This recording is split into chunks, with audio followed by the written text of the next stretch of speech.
That should be good for a thumbnail.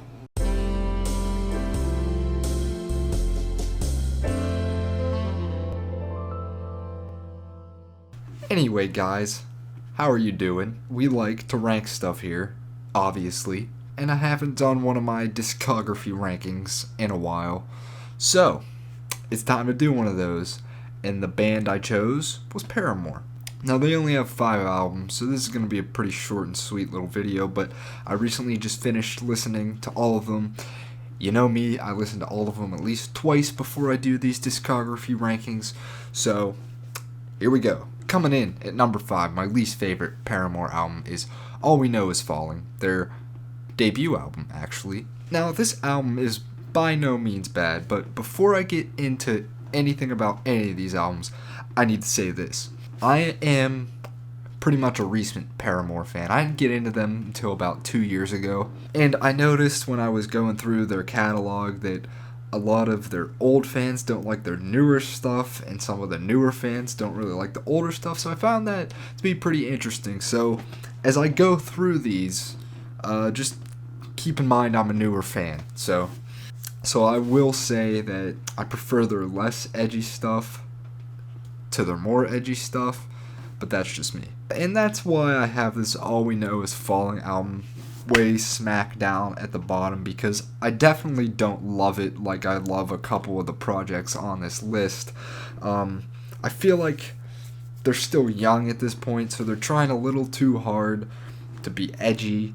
The music's not bad, it's just the typical emo you would have heard in the mid-2000s, so I don't think this album is like super revolutionary or anything like that. I just think it's a solid emo project from the mid-2000s. So that's really all I have to say about All We Know Is Falling. And now, number 4, which is Riot. Riot took what they did right on All We Know Is Falling and improved upon that.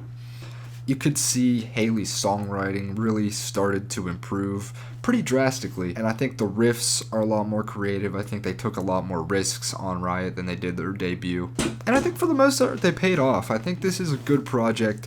I think it only came out a year after their debut, so for them to work on what they weren't doing so well in the first album and come back and do this, I thought they did a really good job of that. They have a great opener with For a pessimist, I'm pretty optimistic. Jesus, that song title is a handful. I also love Crush, Crush, Crush. That's just a classic. There's a couple other hits on there that I enjoy. Most of the Paramore's hits I can get down with. I grew up listening to some of these songs without even knowing they were Paramore. So for me to find out in 2021 that some of my favorite childhood anthems are a band that I now love, I think that's pretty cool. But that's pretty much all I have to say about Riot. And now number 3, probably the most controversial pick on this list. I know this is a lot of Paramore fans' favorite album, but it's not mine. I do like it though, and if you haven't guessed already, it's Brand New Eyes. Brand New Eyes is an interesting one because it's their third album. And they still are using the same edgy emo pop punk sound that they have started with, but there's a couple songs on here that completely drift away from it, which would be The Only Exception and what's it called? And I'm gonna get it. I'm gonna think of it. It's literally my favorite song on the album. Turn It Off. Turn It Off and The Only Exception. More so The Only Exception than Turn It Off, but I would say they kind of I don't want to say strip back their sound a little bit, but I think they push the edginess to the side, and it's not there as obvious as it was on the first two, I guess is what I'm trying to say. And I think it made for a much better album than their first two projects. And I said if Haley's songwriting got better on Riot, it improved by like 5,000 on this project. She is lyrically amazing on this project, and she still is from here on out. But yeah, I think Brand New Eyes has much better hooks than the first two albums. I think it has much more creative solos, much more creative songwriting. I think it's just a very large improvement for everything for Paramore, so that's number 3 for me. Moving on to number 2, which is actually After Laughter. I thought a lot about putting this at number 1, but even if I do like it the most, it doesn't feel right putting this album at number 1 because it's the album that sounds the least like Paramore. And if you're a Paramore fan, you know what I'm talking about. They completely move away from emo and even pop punk and turn into a power pop band on this project. And this is what I was talking about earlier with the old fans not liking this sound at all. But me personally, I love this sound for them. It actually did take me by surprise the first time I heard it because I never heard Paramore sound like this before. And After Laughter is such a perfect title for this album because I guess the only way I can explain it is you have a good time with somebody and then it just abruptly ends, and then that moment is what this album is. But this thing's filled with amazing songs. Hard Time is a power pop 80s inspired banger. Rose Colored Boy is just a fun song. Forgiveness is an amazing ballad about the band when they broke up at one point. Fake Happy is such a relatable track that I think everybody can relate to. Caught in the Middle is unbelievably catchy.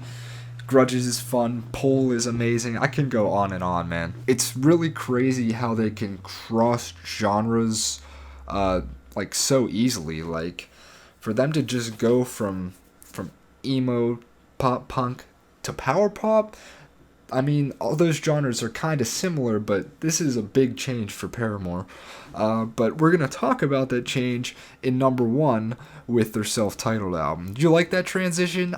I liked it. Their self-titled album is basically a Paramore album with, I would say, a more introspective Hayley and less angst. Now, I chose this for number 1 because I feel like this is their most complete project. And what I mean by that is all these sounds that they've experimented with each album, you find that on this one. You get a power pop-esque track with Grow Up. You get the classic in your face Paramore with Now and Fast in My Car. You get your radio hits like Still Into You. You get absolutely incredible B-sides like One of Those Crazy Girls. And you also get some acoustic ballads interlude-wise from Hayley. So I definitely think their self-titled is their most consistent, best project to date.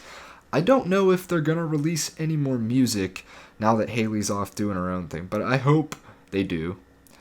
Since they reunited for After Laughter, I don't see why they wouldn't release another album or 2 or 3 or 4. But if they want to do their own thing, they want to do their own thing. Anyway, guys, that's my Paramore discography ranking. But do not go yet if you are a fan of the channel, because I have big news. My big news is that I have a huge video coming up. But I don't think I'm going to release that video until I hit 100 subscribers, which I'm only 12 away right now. Believe it or not, this dude has hit 88 subscribers. Anyway, I'm thinking when I hit 100 subscribers, it only makes sense to review my 100 favorite albums of all time. So that will be the 100 subscriber special. I already got the 100 albums picked out, which honestly wasn't as hard as I thought it was going to be. I don't have them ranked yet, but I will do that soon. So pretty much from the time till now, till I get my 100th subscriber, I'll be working on that, and I'm sure I'll have a couple other projects on the way before that one comes out. But thanks so much for watching, guys. If you enjoyed, hit the like button, hit the subscribe button. Anything you want to do to support the channel, I would appreciate a lot. But I'll catch you guys in the next one later.